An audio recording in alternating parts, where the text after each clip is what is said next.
فالمعرب المرکب الذي لم يشبه مبني الاصل، هر کله چې مصنف فارغ شو د تعریفه د اسم نه او د علاماتو د اسم نه،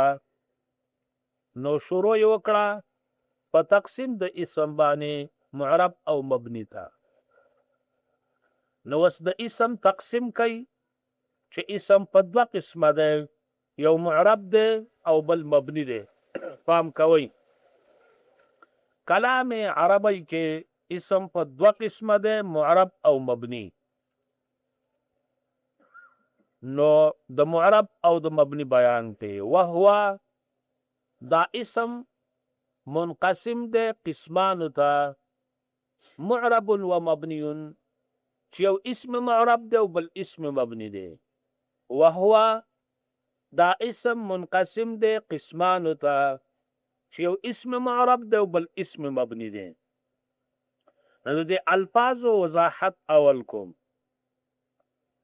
دسې ما وویل چې دا اسم منقسم دی قسمانو ته، چې یو اسم معرب دی او بل اسم مبني دی. دا قسمان لفظ ولې ویم؟ دا ځکه چې دلته مشهور سوال دی چې هو مبتدا معرب او مبني خبر دی. نو دلته عطب کې کو ربط کې دواړه نه صحیح کېږي. عطب تعدد د اشیاو دی سره د حکم نه په ټولو یو، لکه زید عمر بکر خالد والد راغلی دی، دې ته عطف وایي. تعدد د اشیاو دی سره د حکم نه په ټولو یو، دې ته عطف وایي. نو که عطف کې نو حمل د متعدد په مفرد راځي. هو مفرد دی، معرب او مبني دوه دي، نو حمل د متعدد په مفرد نه صحیح کېږي، ځکه حمل په خارج کې اتحاد غواړي او دلته اتحاد نشته. او یا به ربط کې ربط وایي تعدد د اشیاو سره د حکم نه په هر واحد بیل بیل. تعدد د اشیاو ده سره د حکم نه په هر واحد بیل بیل، دا دی ربط. ډېر اشیا ذکر کې حکم په یو وکې، دا دی ربط. مثلا داسې ووایه زید راغلی دی،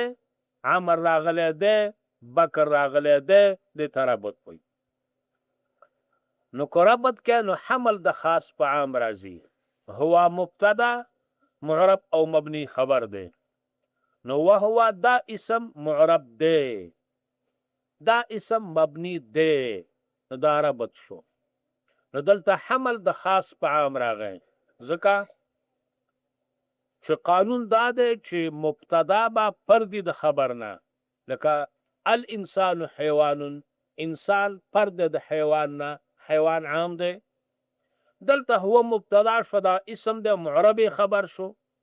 نو معرب خاص ته اسم عام دی، نو مبتدا عام شو د خبر نه، نو حمل د خاص په عام راغی. دی کې کذب دی. ته الحیوان انسان، حیوان انسان دی، نو دا دروغ دی، ځکه حیوان لکه څنګه چې انسان دی، نو حیوان حمار بکر پرسم دی. ته اسم معرب دی، نو اسم لکه څنګه چې معرب دی نو مبنیم دی. پام کوئ، دا اعتراض دی. نو جواب دا دی چې د هو د پاره د دې معرب او د مبني د پاره مبتدا محذوفه ده، هو ولا مبتدا نه ده. د معرب او د مبني د پاره مبتدا محذوفه ده، هو ولا مبتدا نه ده. دسه ده وهو منقسم الى قسمان معرب، وهو قسمان معرب ومبني، وهو قسمان معرب ومبني. نو قسمان مبتدا و معرب او مبني خبر. بيدا مجموعه جمله خبر ده هو شو، مجموعه جمله خبر ده هو شو. دا یو جواب شو. نو نربط کوم او نعتب کوم، بلکې معرب او مبني دواړه خبر ده قسمان ده. قسمان مبتدا ده غم تسنه ده، معرب او مبني دو دي. نو مبتدا متعدد او خبر متعدد ده، نو سوال نشته ده. او بیا دا غونډه جمله خبر ده هو ده. پوه شو پې؟ دا یو. دویم جواب بل دی چې زه هو مبتدا ګرځوم او معرب او مبني خبر ګرځوم او دلته عطب مقدم دی پر ربط او که ته حمل د متعدد په مفرد دی نو راد شي حمل د متعدد په مفرد علی نه صحیح کیږي چې په مفرد کې صلح د تعدد نه او کله چې په مفرد کې صلاحیت د تعددي نو به حمل د متعدد په مفرد صحیح دی حمل د متعدد په مفرد صحیح دی او هو ضمیر اسم ته راځي دی په اسم کې صلاحیت شته د معرب او د مبني د صلاحیت د تعدد په شته ځکه معرب او مبني په دواړه حمل دي نو هو دا اسم منقسم دی قسمانو ته شو اسم معرب دی او بل اسم مبني دی دا اسم ټکی والی وام ساگی استاد فکر کوا دا اسم والی ویم ځکه دا قانون دی چې مقسم عامی او قسم خاصی مقسم عامی او قسم خاصی لکه حیوان مقسم دی انسان او حمار اقسام دی نو انسانی قسم د حیوان مقسم دی نو حیوان عام دی په ضمن د حمار بقر فرس کم دی او په ضمن د انسان کم دی نو مقسم عام یو قسم خاصی خودلتا تعمیم د قسم د مقسم نراغه تعمیم د قسم د مقسم نراغه قسم عام شو د مقسم نه ولی تو اسم دو قسمه د معرب او مبنی نو معرب لکه څنګه چې اسم د نو معرب خو پیلم دی پیل مضارع معرب نه ده نو معرب پیل لم شامل شو او اسم لم شامل شو نو قسم عام شو او مقسم اسم دی هغه خاص شو دارنګه مبنی لکه څنګه چې اسم دی نو مبنی خو پیل او حرف هم دی پیل او حرف کنه مبنی نه دی نو قسم عام شو چې مبنی دی او مقسم خاص دی چې اسم دی نو دا خو تعمیم د قسم د مقسم نه راغی حالانکه مقسم عام دی او قسم خاصی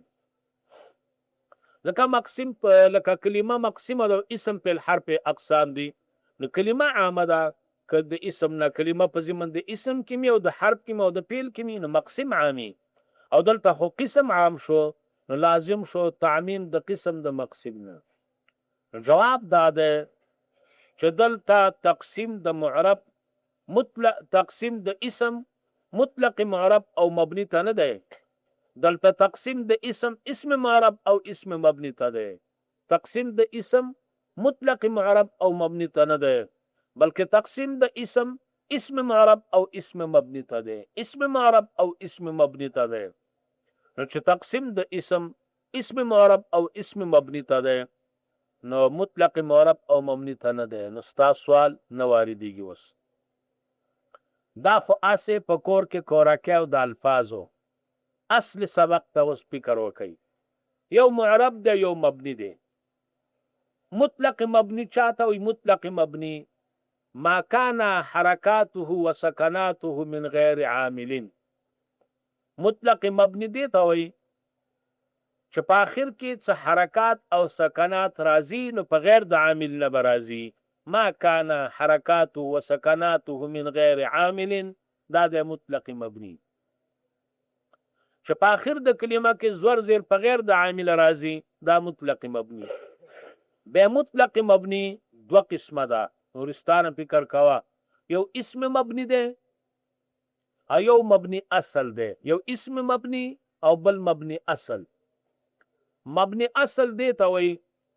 چې نه فاعل واقع کیږي نه مفعول به واقع کیږي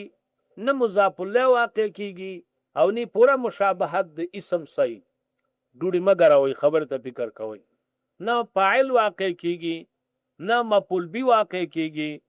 نه مضاف الیه واقع کیږي او نه پورا مشابهت د اسم صحیح دیتا وي مبني اصل په بل تعبیر مبني اصل دیتا وي چې موجب د اعراب پکې منتفي موجب د اعراب پکې منتفي واجبون کې د اعراب دو شی نه دي یو د فاعلیت مفعول اضافت کم شي چې فاعل یا مفعول یا مضاف الیه نو د دې په وجه اعراب راځي فاعل تقاضا د رفع کوي مفعول تقاضا د نصب کوي مضاف الیه تقاضا د جر کوي او بل د مشابهت تامه د مضارع پوره مشابهت د اسم سره ده نو مضارع مرفوع ده. پوه شو په ښه. نو مبني اصل دی ته وایي چې موجب د اعراب پکې منتفي معنی سلاسم پکې نشته چې فعالیت مفعولیت اضافت ته پوره مشابهت به د اسم سم نه لکه ماضي مبني اصل به درې شی نه دي ماضي او امر حذر او ټول حروف ماضي امر حذر او ټول حروف نو ماضي نه فاعل نه مفعول نه مضاف الیه او نه پوره مشابهت د اسم سره شته لږ مشابهت شته مره هوی خو پوره خې نشته کنه دغه رنګ حرف ته دغه رنګ امر حذر ده نو مبني اصل درې شو او حکم د مبني اصل دا ده چې نه به پکې اعراب لفظني نه به پکې تقدیرني نه به پکې محلني نه به پکې لفظني نه تقدیرني نه محلني ضربه په دې کې اعراب نه لفظن شته نه تقدیرن شته نه محلن شته دا د حکم د مبني اصل یو د اسم مبني د جمهور په نسبانه هر هغه اسم ته وایي چې مرکب چې مشابه د مبني اصل سره وي اسم مبني د جمهور په نسبانه هر هغه اسم دی چې مشابه د مبني اصل سره وي هر هغه اسم چې د مبني اصل سره مشابه دا د اسم مبني دا به مشابهات سته شپږ مشابهات دي چې زمحشری ذکر کړی دي دا شپږ مشابهات دا د قبیله د اسم مبني نه دي د کاپی په نسبانه اسم مبني درې قسمه ده څو قسمه ده درې قسمه هر هغه اسم چې مفردي دا اسم مبني دی زید عمر بکر خالد والد دا اسم مبني دی دارنګ هر هغه اسم چې مرکب سره د غیرای خو عامل پکې نه کم اسم چې مرکب سره د غیرای خو عامل پکې نه دام د اسم مبني غلام زیدین غلام مرکب د زید سره ده خو عامل پکې نشته نو غلام مبني دا زید خو مضاف الیه ده په مضاف الیه کې عامل مضافي دا مضاف الیه چې زید د معرب ده ځکه مجرور ده خو غلام مبني ده ځکه عامل پکې نشته دریم هر هغه اسم چې مرکب سره د غیر عامل پکې خو مشابه د مبني اصل سره وي دا به اسم مبني اسماء مبني شال کانډي مولوی صاحب څو شو درې هر هغه اسم چې مفردي لکه زید عمر بکر یا هر هغه اسم چې مرکب سره د غیر خو عامل پکې نه دا اسم مبني دریم هر هغه اسم چې مرکب سره د غیر عامل پکې خو مشابه د مبني اصل سره یي دا اسم مبني نو اسماء مبنیه دریش اسم معرب ته خپل معلوم شو اسم معرب هغه اسم ده چې مرکب سره د غیر عامل پکې مشابه د مبني اصل سره نه مرکب سره د غیر عامل پکې مشابه د مبني اصل سره نه دا اسم معرب جاء زیدن زید مرکب د جاء سره ده عامل پکې جاء ده مشابه د مبني اصل سره نه ده نو دا زید معرب شو نو اسم مبني د جمهور په نس هر هغه اسم دی چې مشابه د مبني اصل سره وي د ابن حاجب په نسبانه اسم مبني درې قسمه شو هر هغه اسم چې مفردي لکه زید عمر بکر یا هر هغه اسم چې مرکب سره د غیر عامل پکې نه لکه غلام زیدین غلام مرکب د زید سره دی عامل پکې نشته یا هر هغه اسم چې مرکب سره د غیر او عامل پکې خو مشابه د مبني اصل سره جاء هذا غنځه کوم مولوی صاحب راغلی دی